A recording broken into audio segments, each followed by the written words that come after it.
Hello. Today we're going to look at parallelograms. Now, parallelograms have 5 properties that we need to know, and some of them you've probably known for many years. So first, the first property of parallelogram is basically the definition of a parallelogram. We know that the opposite sides of a parallelogram are parallel.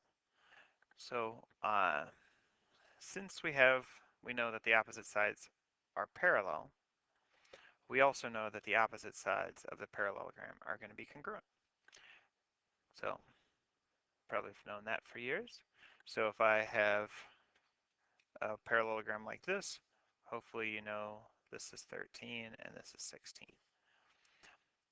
Now the opposite angles in a parallelogram are congruent. So angle B and D are congruent, and angle A and C are congruent. So we can fill those in.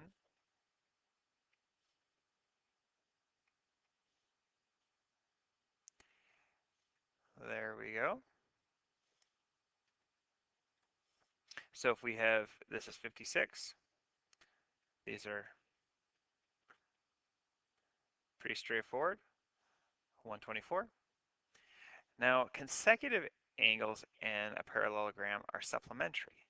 So what this is saying is that A and D add up to 180, B and C add up to 180, and so consecutive angles. So the reason this is true is because if these are parallel, and we know they are in a parallelogram, then these two angles are consecutive interiors. And if we have two consecutive interiors, we know they have to add up to 180. So if this is 144, well, we know this is 144 because they're opposite. And these have to add up to 180, so this is 36. And this is 36. So knowing one angle means we can find them all. The diagonals in a parallelogram bisect each other. So that means AZ is congruent to ZC, and ZD is congruent to ZB.